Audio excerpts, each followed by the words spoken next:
que você chama essa fruta aqui? Aí existe, né, o R, torta, né? Somos um país gigante, vivemos uma diversidade cultural. Cada povo tem o seu jeito de fazer a música, de dançar, a culinária, né? O modo de se vestir, a religião, né?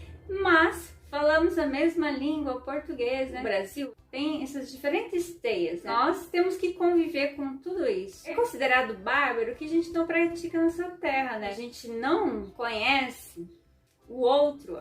Muitas vezes a gente tende a discriminar, provoca sofrimento no outro, né? Quem é discriminado sofre. Meus amores, aquele caso está começando mais um vídeo aqui no canal. E hoje eu vou falar para vocês sobre o respeito às diferenças, diversidade cultural. Que vocês pediram, eu perguntei lá no Instagram se vocês gostariam que eu falasse sobre esse tema e vocês responderam que sim. Então, se você quer saber tudinho, vem comigo que eu vou te falar tudinho.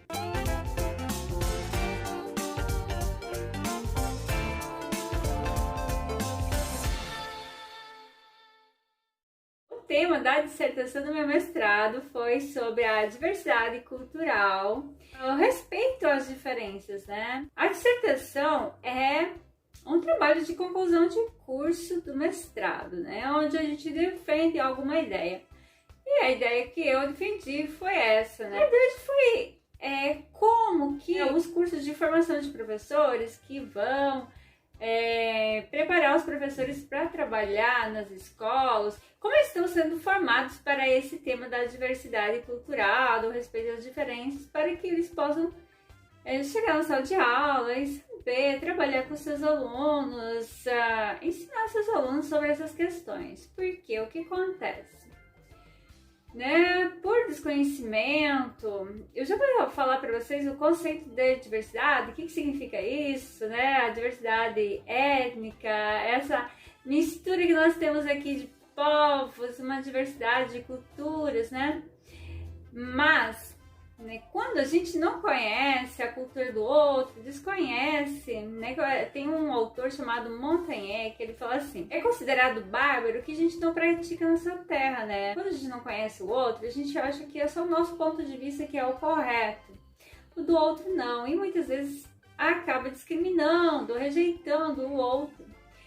E essa rejeição, essa discriminação gera muito sofrimento, né? Então, para superar essas questões, né, de rejeição, de discriminação, de diversos pontos da diversidade, é necessário que as pessoas conheçam. E como que vão conhecer? Ensinando nas escolas. O Nelson Mandela fala assim, né, que ninguém nasce odiando outra pessoa pela cor da sua pele, pela religião. Para odiar, a gente precisa ser ensinados, né? E se é possível ensinar a odiar, é possível também ensinar a amar, né? Então, os professores precisam trabalhar essas questões com seus alunos.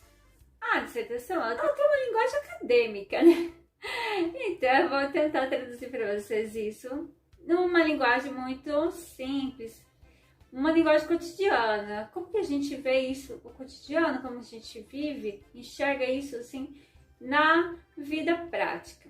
Então, o que é a cultura? É tudo isso que o homem ele constrói na sua vivência, né? Daquele contexto que ele vive, naquele seu grupo, determinado pelo clima, por diferentes pontos, por diferentes situações. É tudo isso que a gente vive e constrói, né? Como é a língua, né? Faz parte da cultura, então cada povo tem a sua língua, a religião, né? Seu modo de ver o Deus, o transcendente, cada religião tem o seu modo de ver, o seu ponto de vista, né? Cada religião, ela tem uma única finalidade, que é se voltar a Deus, falar com Deus, né? Mas cada religião ela tem o seu jeito de falar com Deus, né? Tem o seu líder religioso, tem seu livro sagrado, tem sua forma de falar com Deus, de orar, de rezar, né? Tem os seus símbolos, tem os rituais, né? Mas nenhuma não está errada. Todas elas têm a mesma finalidade, só tem um jeito diferente de se manifestar, de se expressar, de viver essa religião, né? A dança, né? Cada povo tem o seu jeito de fazer a música, de dançar.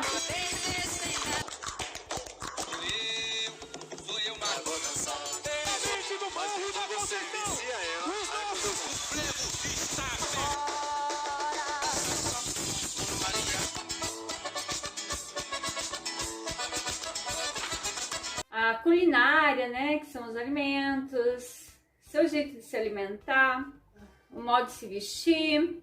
Então, vamos começar aqui pela língua, né? Nós somos um país gigante, vivemos uma diversidade cultural, mas falamos a mesma língua, o português, né? São os mais de 200 milhões de habitantes falando português.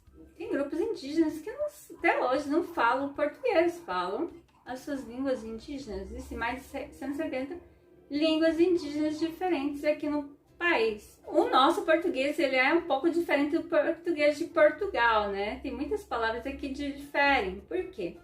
Porque aqui só existiam indígenas que falam a língua indígena, chegando os portugueses lá por volta de 1500, né? Gostaram tanto que acabaram ficando aqui, se misturaram com os indígenas. E aí a língua também se misturou, então nós temos aí várias palavras indígenas no nosso vocabulário português. Jacaré, pipoca, peteca, mandioca, ipê, cutucara, abacaxi. Depois, para, né, trabalhar nas fazendas, no garimpo, os portugueses foram atrás de escravos na África, né? E os escravos aqui sofriam muito, mas eles cultivavam, né, a sua cultura, a sua religião, a sua música, a arte, enfim.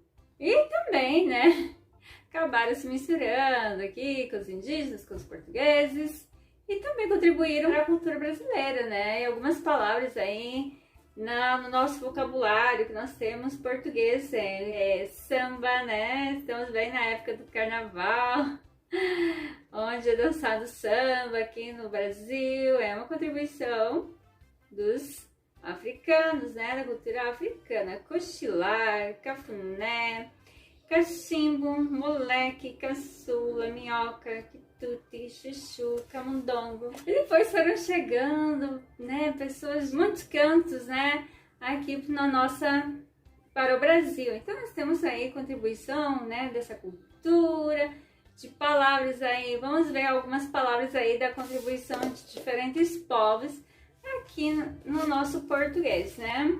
Árabe, nós temos almofada, açúcar, alicate, do inglês time, líder, chute, né? Francês, batom, boné, abajur, italiano, bandido, piano, macarrão. Como aconteceu com o inglês americano e o inglês britânico, né? Existe essa diferença, por exemplo, no inglês britânico é water, a água, né? Water, e no inglês americano water, né? Aqui existe essa mesma diferenciação no português de Portugal com o português do Brasil, né? Vamos ver aqui um pouquinho essa diferença. Por exemplo, Portugal se fala comboio, aqui trem, autocarro, aqui fala ônibus, pelgas, meias, guarda-redes, goleiro, miúdo, criança, né? Então, essa diferença que existe no português de Portugal com e por aí vai, né? Mas existe, mesmo dentro do português, né, aqui mesmo no Brasil, muitas diferenças que variam aí, por exemplo, no Nordeste para o Sul, né, do Norte para o Sul, ou Centro-Oeste, essa diferenciação. Vamos ver aqui, por exemplo, mimosa. Como que vocês chamam essa fruta aqui, né? São Paulo, por exemplo, no Centro-Sul, né, vai falar assim, é mexerica, meu. No Sul, gaúcho, bergamota, tchê. No Nordeste, rapaz, não, é tangerina. Só falta eu falar o sotaque. Eu não sei falar o sotaque. Se eu sei falar o meu sotaque, vocês ficam rindo, né? Mas é justamente por causa dessa mistura, dessa diversidade cultural que existe, né? Dentro de cada um. Existe também o sotaque, né? Já estou falando de sotaque, eu vou falar do meu sotaque, né? O meu sotaque é porque eu nasci numa comunidade ucraniana, onde falavam ucraniano.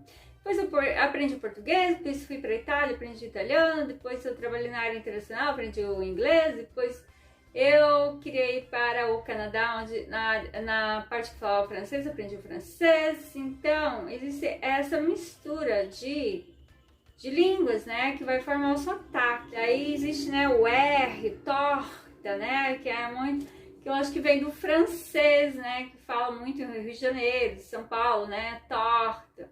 Aqui no sul a gente fala mais torta, né, que é com um R só, né. Então existe essa diferenciação. E existe essa diferenciação mesmo entre pessoas que convivem juntos, amigos que andam juntos, muitas vezes, né, falam em gírias, acabam tendo códigos, e muitas vezes tudo isso vai parar nos jornais, na televisão, vai parar nas mídias sociais, vai parar no dicionário e acaba sendo adaptado pela uma língua padrão. Aqui em casa, como eu falei para vocês, já nasci numa comunidade ucraniana e tem certas palavras que a gente aprende lá na nossa cultura, quando a gente é criança, e traz, né, pra vida, a vida toda fica falando a mesma coisa, né? Por exemplo, tem, salsinha, né? Aqui em casa eu falo pitrusca, ninguém sabe, vocês não sabem o que é pitrusca, talvez quem é descendente de ucraniano vai saber, né? Meu marido, que não era ucraniano, não conhecia isso, né? Essas palavras, metka, por exemplo, que é o paninho de pia, é metka, né? Meti é lavar, metka é paninho de lavar. Mas eu sou acostumada a falar assim, e eu ensinei isso pro meu marido, ele já sabe falar, ele não conhecia, mas sabe. A minha filha sabe falar, por quê? Porque teve essa contribuição da minha cultura para a cultura dela, né? Para a cultura do meu marido.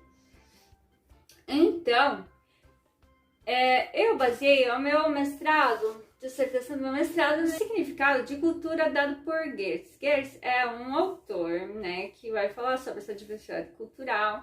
E ele fala que cultura é como se fosse uma teia. Pense numa teia de aranha, né? Tem todo aquele emaranhado lá, é tecido. Então, existe essa contribuição de diferentes culturas. Então, cada cultura é uma teia, né? É tecida por diferentes situações, né? Por diferentes significados. O Brasil tem essas diferentes teias, né? Então, muitas teias. E nós temos que conviver com tudo isso.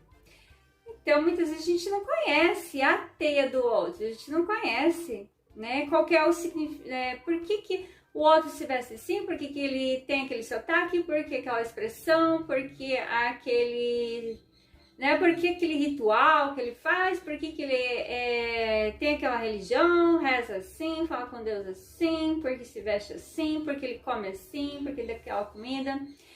E às vezes, quando a gente não conhece o outro, muitas vezes a gente tende a discriminar, achar bárbaro, achar feio.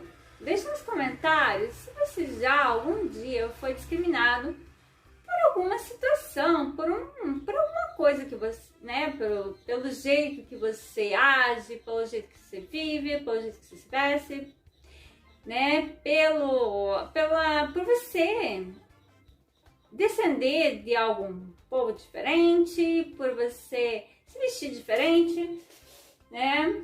Então, e a discriminação é muito ruim, né? Porque provoca sofrimento no outro, né? Quem é discriminado sofre. Eu já fui discriminada, assim, eu acho que por alguma situação na minha vida. E eu acho que todo mundo, né, já teve sofreu algum tipo de discriminação por algum motivo. E isso é muito ruim, né? Então, a necessidade, né, da gente saber sobre essas questões, né, conhecer o outro, não precisa a gente viver com o outro, adaptar a cultura do outro, mas, né, aceitar, respeitar o outro do jeito que ele é. Então, esse foi o tema da dissertação do meu mestrado, né? Um pouquinho. Então, a gente precisa aprender sobre a cultura do outro, sobre essa diversidade de culturas que existem aqui no país, saber, ou até no mundo hoje, né, que agora o mundo está global com a internet, né, a gente convive com diferentes povos, mesmo que virtualmente, mas a gente está convivendo, né, tem diferentes povos, diferentes manifestações na vida da gente hoje em dia com a internet, né. E a gente precisa respeitar essas diferentes manifestações culturais, diferentes povos, né, e não discriminar, né? Não gerar sofrimento. Então, se você gostou desse vídeo, já me dá muitos joinhas, compartilha com o universo todo, né? Para que todo mundo possa conhecer um pouquinho sobre a diversidade cultural brasileira, sobre o respeito, a necessidade de se respeitar, né? O outro. Então, muitos beijinhos com muito carinho. Amo vocês. Até o próximo vídeo.